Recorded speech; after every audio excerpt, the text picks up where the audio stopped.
Hey everybody, welcome to Season 3, Episode 3 of Around the Verse. I'm Sandy Gardner, VP of Marketing. And I'm Chris Roberts, CEO and Project Director of Star Citizen and Squadron 42. So on this week's news, on the Star Citizen Alpha 2.5 front, we just opened up the early PTU to a wider group so we can get a little more data on the bugs that require a larger group of players to show up regularly. It's one of the big advantages of having you guys out there helping us test this thing. Be on the watch for an even wider PTU push later today or tomorrow with the hope of going live next week. So this week's Around the Verse, it's Austin's turn to show us what they've been working on. Headed by John Erskine, who's our Austin studio manager and VP of online operations. Austin's the center of our online publishing operations, IT, community support, and is the headquarters of our global test group. As you probably know, Austin's dev side is headed by Tony Zurovec, who's been spending a lot of his time in all 4 of our studios this year, working closely with the teams around the world to bring the PU to life, which we're working very hard on. So let's kick it over to Jake Ross over in Austin for the Austin Studio Report. Hey guys, Jake Ross here, producer of the Austin Studio, and here with you this week to talk a little bit about what's going on here in Austin. We've got a few updates for you this week that hopefully you guys haven't really seen before, something new. So I want to first hand it off to David Swafford, our Director of Public Relations, to talk a little bit about what's going on in his world as we approach Gamescom. I thought I'd tell everybody a little bit about what I do in the world of PR for CIG. I do manage the public relations, the media relations for the company all over the globe, from all of North America, Asia, also a lot of Europe, Germany and the UK, very important markets, including several others there in Europe. But if you see things like, for instance, this Edge magazine cover, you may have remembered that one, the Edge from the UK, and also a more recent cover, this one with Mark Hamill on the cover, GameStar magazine in Germany. These are the sorts of things that I'm responsible for. So I deal a lot with the media. They want pictures, they want interviews. I facilitate that. Sometimes it involves a trip to one of our studios. We set things up with all of our executives, with Chris and Aaron and so forth and others. And it all comes together and ends up in something like this. And more recently, very recently, we have a cover on PC Games magazine in Germany. And in fact, that particular magazine is sort of a preview of what we'll be showing at Gamescom to the press and also to our backers. So if you're in Germany and you see that on the newsstand, pick it up and read it. I think you'll enjoy it. But in terms of Gamescom and what we do, there are meetings that we set up with the press, with Chris, and Chris details some of the cool technology that we're showing. And so, they enjoy that and write about it and get their pictures and their interviews. And then you'll see that come out about, anywhere from that weekend of Gamescom to the following week, maybe 2 weeks out. And so we'll get a lot of coverage as a result of that. And that's all my responsibility. So we're really looking forward to it. It's going to be an exciting Gamescom. I hope you watch our live streams and our other events that we have on our website. It should be a real exciting time. All right, good stuff. Thanks, David. So now I want to pass it off to Brian Brewer, our lead animator here in Austin. He wants to give an update on the female character animations. Hey guys, we're going to be taking a look at the female animation in our game, where we're at right now, where we came from, and where we're going. We have rebuilt the skeleton to now fit the new female mesh, which you guys have seen in previous versions of Around the Verse. And kind of here she is in all of her glory. So what's happened is the technical animators have come in and they've given her a skeleton, which you can see by this little pink structure. They've skinned her, they've given her to us, and we have come in and we started testing animations out on her. And here she is playing something called a ROM, which stands for range of motion. This is something that we capture at the beginning of pretty much every motion capture shoot that we do. It's kind of just a little calibration thing that we need our actors to go through before getting data back and solving. But to kind of tell you about where she came from, we've had 2 previous versions of the female, which we've already done a lot of work on and have already done a ton of animations on. And this is kind of what she looks like right here. So you kind of get an idea of kind of what she looked like before and what she looks like now. We've gone in and we've made her a little more heroic. She fits seats a little bit better. She's a little bit more in line with the male, and she'll be fitting all the metrics in our game. And if you remember from the last episode with all the other animators talking, there's a lot to do with metrics in this game, a lot, which is basically trying to get everybody to fit in the same universe without having to adjust things for every animation, for every character. And if I come in here and turn a couple of things on, you can see these red markers. These red markers are actually the motion capture markers used on our actor when we were on stage. And we're basically doing a test, making sure that she's following the data, that there's not going to be any issues, that nothing unforeseen or unexpected is going to happen. All right, thanks, Brian. Lastly, I want to hand it off to Justin Bimford, Director of QA, to mention a little bit what QA here in Austin have been focusing on recently. Hey guys, we've been very busy in QA. We've been splitting up our time and resources to make sure we cover everything coming online in the near future. We have processes in place to handle multiple test beds at the same time. We start each day with a team huddle where we gather around QA managers Andrew Hesse's desk to discuss our daily plan as well as any challenges we may face. While we continue testing Squadron 42 and preparing for Gamescom, we're also heavily focused on patch 2.5. 2.5 introduces a lot of new features, some of which include the flight-ready Argo and Reliant, as well as the pirate base Grimhex. We're really excited to get this out to you guys. We've also been focusing heavily on testing the FPS game mode Star Marine, which involves cross-studio playtests between our 4 studios in preparation for patch 2.6.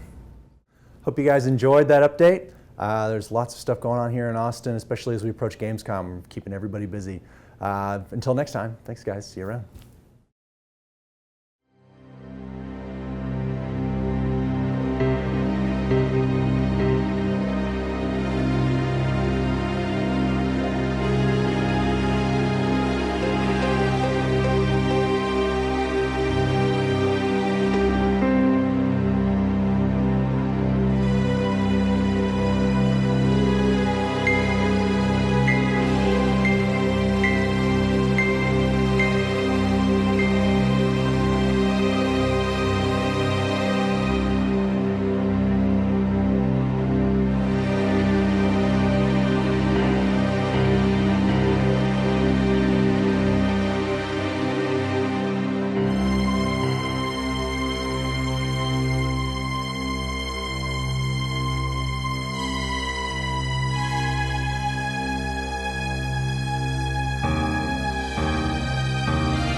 And in other news, the new weekly newsletter was released this weekend, packed full of info as well as a sneak peek. So if you haven't already read it, be sure to check in your inbox.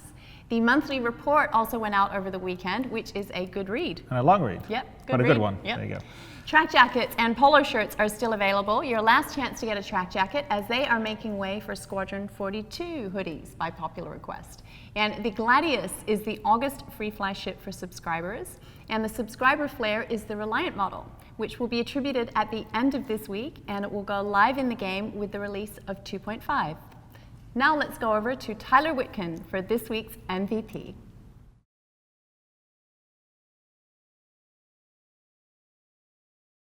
Hey everyone, Tyler Witkin, Community Manager in the Austin, Texas studio, here to bring you this week's MVP. A huge congratulations to DJ Brazzi for creating some incredible stylized vector artwork. We have a shared folder that CIG staff uses to share awesome screenshots and art created by the community for us to use for our desktop wallpaper. Needless to say, these all made the cut. So great work, congratulations again, you're this week's MVP. Back to you guys. Oh, that was cool. I'm always blown away by the community's talent and enthusiasm for the universe of Star Citizen, so it's awesome. Speaking of universe, let's hand you over to Tony Zurovic for our little fireside game design chat.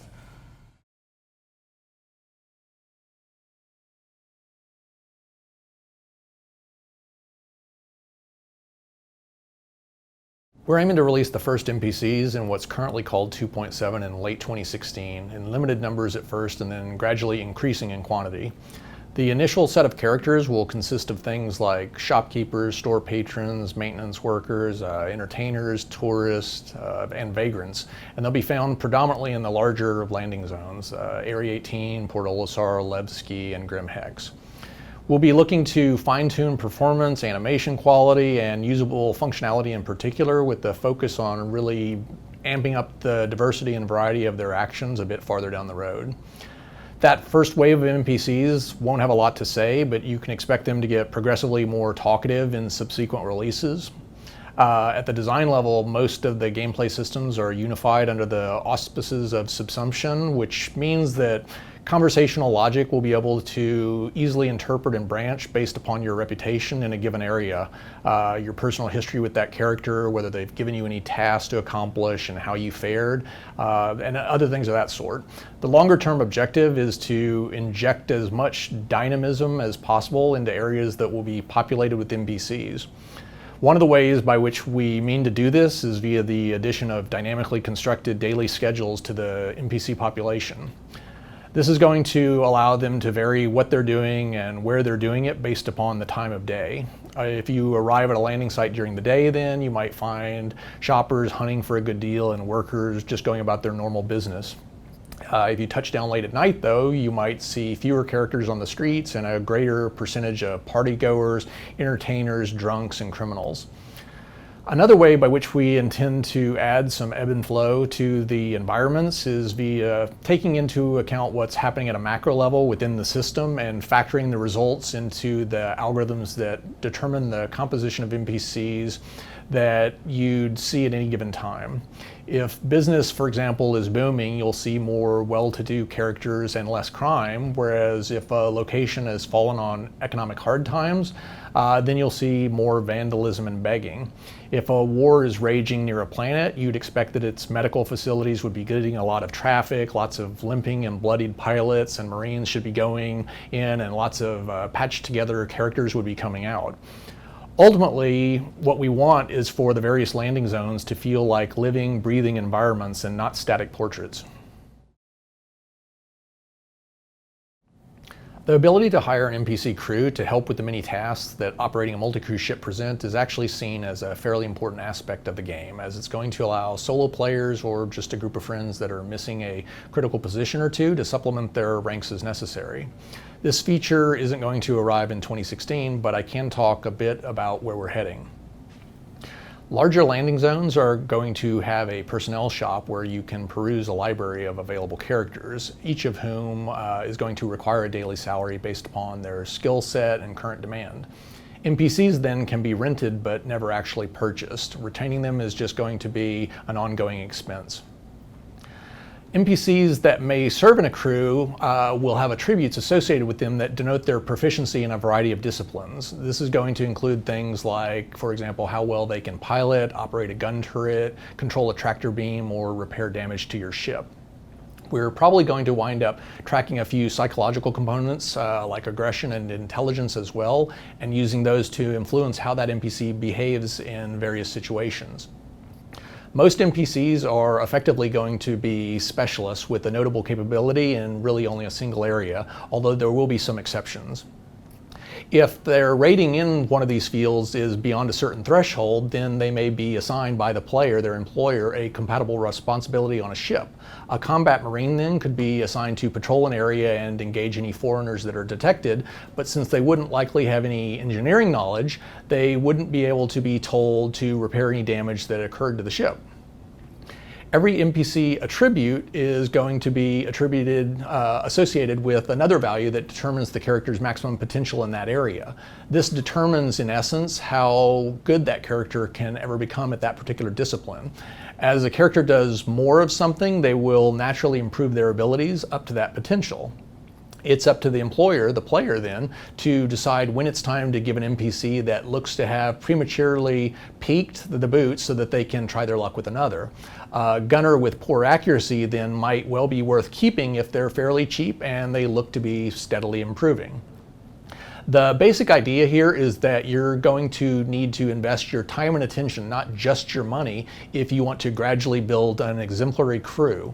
The real NPC superstars, the guys that can repair damage in a fraction of the time or that can hit targets with stellar precision, they won't be found looking for work in the local personnel office. They'll be discovered by players that are willing to take a chance on them before anyone else realizes, their true potential.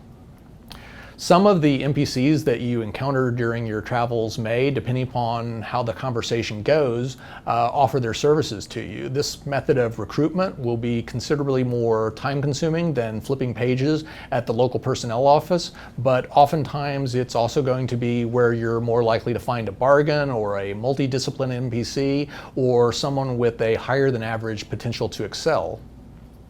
Keeping track of and controlling your crew is going to be fairly straightforward. Your mobiGlas will have an employment application that allows you to see how many characters you have working for you at that moment, what they're costing you, what jobs they're capable of doing, what you've currently got them assigned to do, and overall how they're performing.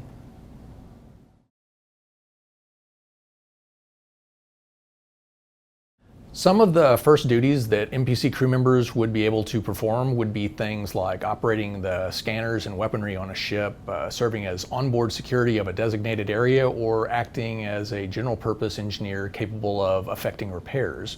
Farther down the road would be more exotic functions like acting as pilot, for which we've already done a lot of the groundwork. AI ships are already quite capable of engaging in combat and landing, but they don't yet know how to position a ship when the objective is to retrieve ejected cargo, or how to hover over the surface of an asteroid body, taking input from the scanners, which would be identifying valuable pockets of ore, such that the beam and cargo operators would be in a position so that they could do their jobs. The intent ultimately is to give the player the ability to direct their crew when necessary in very, very broad strokes, but to avoid defocusing the game and injecting too much micromanagement. We don't want to become SimCitizen. Much of the time you won't need to do anything other than hire an NPC and assign them to a ship. A doctor, for example, would spend most of their time in the ship's medical facilities, if such exist, and automatically heal any injured crew members to the best of their ability. There are some positions, though, that will on occasion require more frequent communication. A ship's pilot, for example, needs to know where you want to go, or whether you've decided that you want to break off from a particular encounter. Engineering efforts, on the other hand, they could be prioritized so that you're able to dictate what you want back online first: propulsion, shield, or weapons.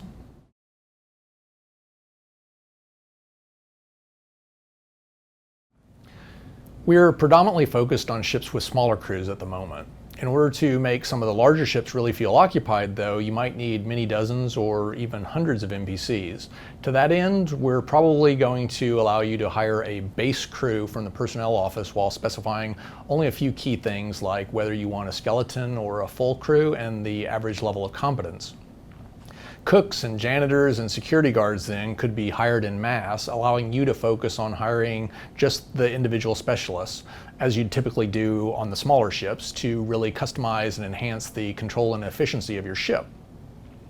Senior crew members, you might even call them your officers, are really an enhancement of your character and your ship. They're an extension of your overall capabilities. Once you've sifted through the rubble and found an NPC with a lot of potential, and also invested the time and money to allow them to really bloom, we want them to matter to you. As such, and given the difficulty and expense of replacing them, then we might allow the concept of ship insurance to be extended to cover senior officers of your NPC crew for an additional charge commensurate with their demonstrated capabilities. There you go. I can't wait to get more NPC life into Star Citizen Live. It's going to be pretty damn cool. And just so you know, Tony and Francesco Riccucci, who's our lead AI engineer, have been making great progress internally on Subsumption and our new mission system. So watch for further updates in the coming months on that. So in this last segment, we're going to have a look at a ship I think you'll all really like. Bear in mind, it won't replace your current one if you have it.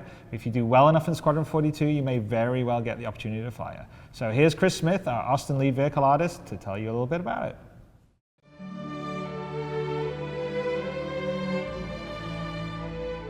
Hey guys, not too long ago I received the awesome task of creating the new Hornet F-7A ship, which will be featured in Squadron 42. I recently got done with the modeling and texturing portion of the ship build, and I would like to show you guys the process on how we created the all-new Hornet F-7A. The original Hornet F-7A Mk1 was created by CGBot, and it was used in the first pitch video by Chris Roberts. The F-7A is going to be featured in Squadron 42, so naturally we were looking to do a complete update for the Hornet. since the mesh being used in the game as of now is still essentially the old CG bot model from 4 years ago. The idea here was to keep the original Hornet F7 Mk1 series in the game, and then add the F7A Mk2 model completely new from the ground up with our latest techniques and pipeline procedures. Chris thought it would be cool to have the classic Hornet and the new version run side by side, and players would have the opportunity to keep the old Mk1 as a classic collector's item. We were also going to revisit the Mk1 one last time with an update on materials and damage systems to have it mesh better with our current assets. While we wanted an updated and new Hornet, we still wanted to keep the essence of the Hornet line of spaceships, rugged and relatively simple, yet very effective. Also, I had the thought that from a distance, one should be able to tell that the ship is a Hornet F7. Essentially, I wanted to update the lines of the Mk1 Hornet and also bring the mesh up to a higher fidelity and functionality level. We also had a list that we gathered from fans with issues and complaints about the current Hornet ships. From that list, I gathered the most important problems, and most of them were already on my list as well. I tried to remedy as many issues as I could. The initial blockout went well and quick. I took some inspiration from a few of the original concepts from Rob McKinnon, and also jet fighters like the F-14, F-19, F-22, and so on. I started with the front nose section. I made it slimmer with more aggressive and aerodynamic lines. Also, I took great care to enhance the visibility of the canopy, as this was a main concern for the fans of the original Hornet. I did so by eliminating the side mullions altogether to create a great panoramic view with only the two main bars obstructing the view now. I also lowered the sides for improved visibility out of the cockpit. I then moved on to the air ducts, which I slimmed down and tucked in considerably to improve the overall lines of the ship. The landing gear and the wings were moved to the body of the ship underneath the wings, much like the F-14 Tomcat setup, for a cleaner overall solution for the wing setup, which rotates backwards at high speeds. The bottom of the ship received a big overhaul, and I decided to close it up as opposed to the open design of the original, where you can see the bottom of the ball turret. This way the Hornet feels more put together and less disjointed. Chris wanted to have the missiles hidden and then deploy, as opposed to a wing-mounted setup. Since I had closed up the bottom, I was able to move the missiles from the air intakes and have them deploy from the bottom center of the ship, which is a much cleaner setup and makes more sense. The maneuvering thrusters were also moved for optimal thrust location, and they were designed to be equal distance from top and side from the center of the ship. The main body of the ship has been made slimmer overall, and it's much lower as well, in order to accommodate the rear top maneuvering thrusters. From there, I made it a smooth transition to the rear wings, which are slimmer in profile and more aerodynamic. For the cockpit, I worked closely with Zane to ensure correct implementation and design. We liked the original cockpit's unconventional, non-square screen designs and tried to incorporate this design spirit into the new cockpit. I also took many cues from modern fighters such as the F-22 and other fighters. From here, I started with the first round of details of the ship, working my way from part to part, and also started to incorporate the big hit decals that define the ship from a small distance. I reused the existing Gladiator textures to create unique materials for the F-7A, and it worked out great, as I saved a great deal of production time while staying within the manufacturer's style for consistency. On smaller ships, we break the ship colors up into 3 main colors that can be changed in the ship's material to create different variations and paint jobs in a quick manner. Since the F-7A is the military variant, it was decided to go with the green version based on the original color scheme of the pitch video. That's where we are with the Hornet F-7A Mark II. We hope you enjoy flying it in Squadron 42.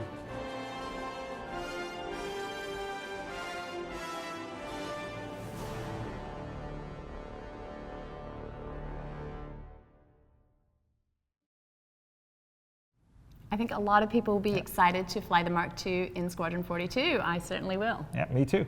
And as a reminder, there's no show next week. We will be streaming live from our show floor booth, sponsored by Intel, with Bad News Baron, Twerk17, Captain Richard, and DJ Knight. So that'd be really cool. And there's also the Gamescom Party live stream.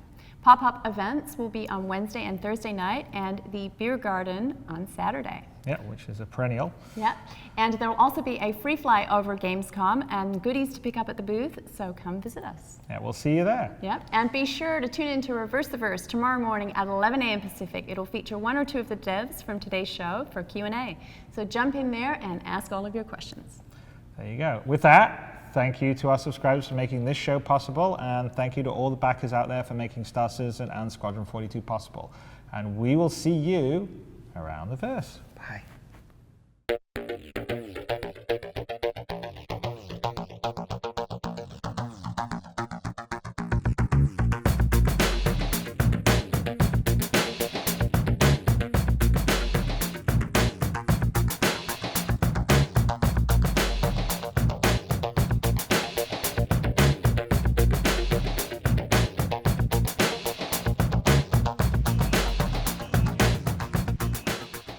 Thank you for watching. So if you want to keep up with the latest and greatest in Star Citizen and Squadron 42's development, please follow us on our social media channels.